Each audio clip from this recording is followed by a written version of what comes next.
What's up, everyone? Got some more CrossFit news coming at you. It's February 22nd, so let's take a look at the week that was. So we got not one, but two CrossFit Invictus teams coming out.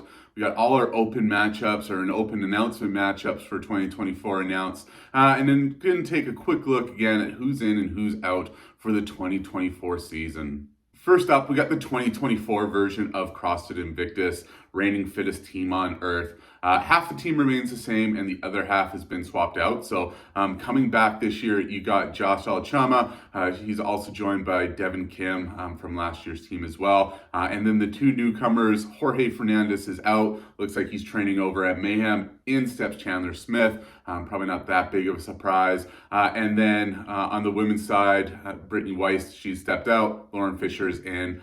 She's back at the CrossFit Invictus team for 2024. So looking at it, Josa Chama, he's been on the Invictus team for the past two seasons. So obviously fittest team on earth in 2023. They finished third in 2022. So 2 years on the Games podium for him. From an individual standpoint, it's on the Open, obviously every year, but done individual quarterfinals as well. Last year he was a 28th, and then in both European quarterfinals, from 2021 and 2022, he had 8th place finishes. So super strong showings for him as an individual. And back in 2021, and when he did pursue the individual side, he had an 8th place finish at the German Throwdown semifinal, which qualified him for last chance qualifier, where he finished 21st.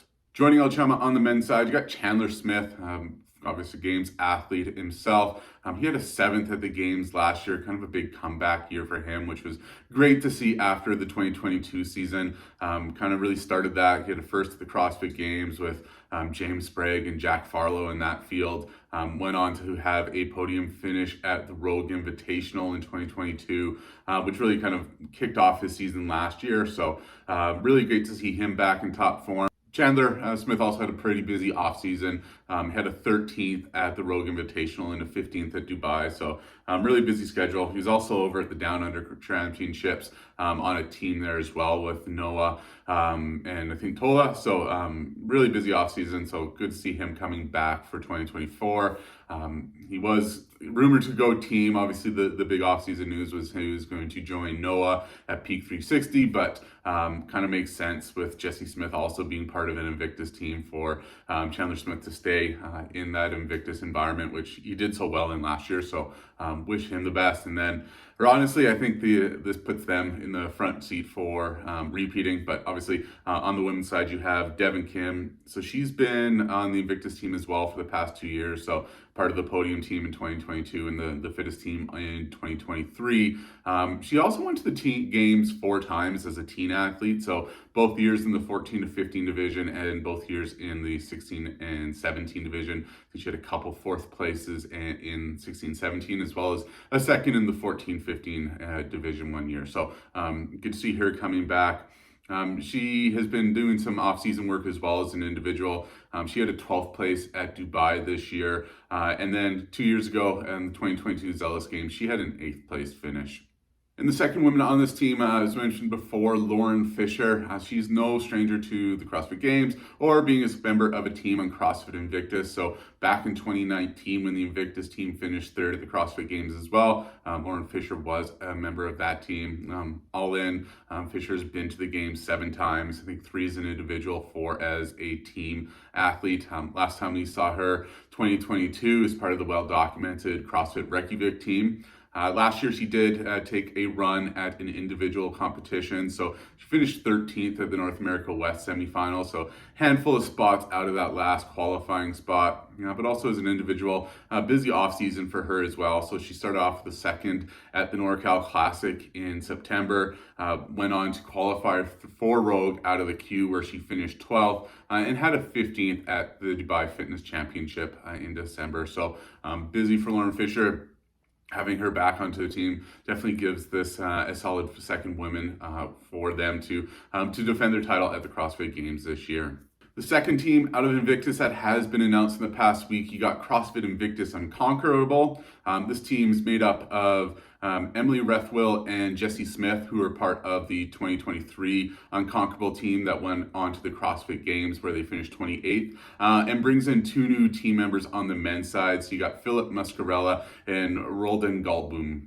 It'll be interesting to see how this team comes together going into the season. Looking at the athletes, so Rethwill, as we mentioned, this is her 3rd year on the Unconquerable team. Obviously, they made the games last year, but not in 2022. So seeing her come through. She has been on the team a couple times at Wodapalooza, so she was part of the 2023 Invictus Chicks, which finished 13th, and actually this year she went individual, where she finished 35th overall in the elite field at Wodapalooza.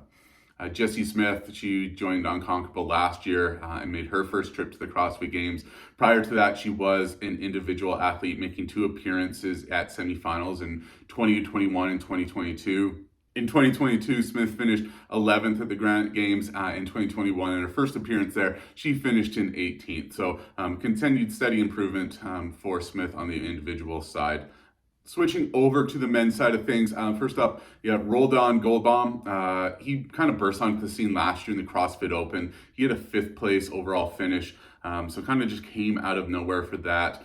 Qualified for semifinals, obviously, but unfortunately had to withdraw from semifinals after Test 5, which was kind of those max snatch events there.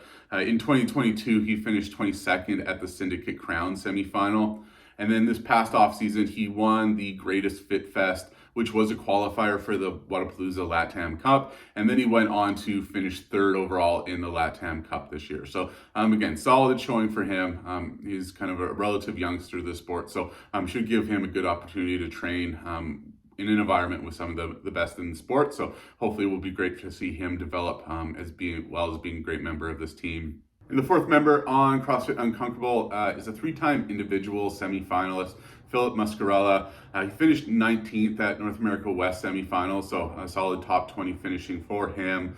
In 2022, he was 13th at the Mid-Atlantic CrossFit Challenge. And back in the first year of semifinals, 2021, he was 24th at the Granite Games. For Muscarella, looking into the offseason this year, he was also at the NorCal Classic, where he finished 7th. And then previously, 2023 Wodapalooza, he did qualify as an individual, where he finished 15th there. So kind of really solid performances, kind of in that 3rd tier of elite athletes for him. So interesting to see how he converts to the team side of things in that Invictus environment. So it does look like we have our 3 Invictus teams for the year in CrossFit Invictus, Invictus Unconquerable, and Invictus Unbroken. They sent 3 teams to the games last year, so looks like they're going to try to make another run to send 3 teams to the games this year. CrossFit Open's right around the corner, and CrossFit has announced what their open announcements are for all 3 weeks of the Open. So 24.1, we got Jeffrey Adler and Brent Fikowski on the men's side, and then Alex Gazan and Alexis Raptis on the women's side. 24.2, you got Colten, Mertens, and Justin Medeiros. And then in week 3, you got Tia, Toomey, and Arielle Loewen. Really kind of looking at this, it's great to see the athletes like Gazan, Raptis, Mertens, and Loewen get recognition for their performances and be able to kind of put themselves in a spotlight like that. So I'm happy to see CrossFit recognizing these athletes. From an open announcement standpoint, I don't think there's going to be a lot of intrigue into who wins. I did a piece on Adler and Fikowski, which is out now on our newsletter page, link in the contents here, but I think unless there is a heavy upper body pulling, Adler's going to run away with this. He's just been so lights out in the Open. On the women's side, I think Gazan and Raptis will probably be the most interesting duo of the 3, just because they are in such an upward trajectory in their careers that it'll be good to see where they left off last year. So I am excited to see that. Mertens, Medeiros, definitely some of the most popular guys in the sport. I think this one will be determined once we get to the Open announcement. Once we know the movements, it's kind of going to be determined there who's going to win. Mertens is so good at what he's good at and struggles what he's not great at. So I think if there's something like deadlifts and overhead squats or something like that, he's going to run away with it. But if it's rowing and box jumps and pistols, whatever, pull-ups, I should say. It's going to be Medeiros. So that one will kind of be determined before they even hit the floor. And then kind of week 3, Tia and Arielle Loewen. Except for a heavy gymnastics thing, I think Tia is also just going to run away with that one. But again, we'll see. It's great that those other athletes get the spotlight on top of the big established names. But we'll see what happens. Obviously, it's an open announcement. Anything can happen. It is the open there, but I don't know. I don't think there'll be a lot of intrigue in these announcements. And then last up, who's in and who's out over the past week. So Mal O'Brien, she announced that she is going to be stepping away from competition again this year. Just again, focus on mental health and kind of life balance. So accolades to her for making that tough decision at such a young age. So really mature for her, and we wish her all the best.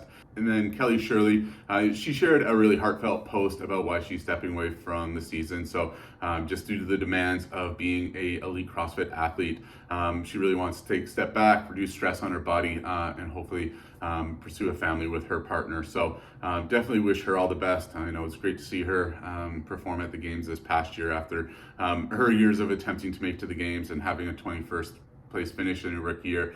Great accolades to that, but we also just wish her all the best as she focuses on building a family and life outside CrossFit. And with that, hit subscribe. Lots of content coming through the CrossFit Open.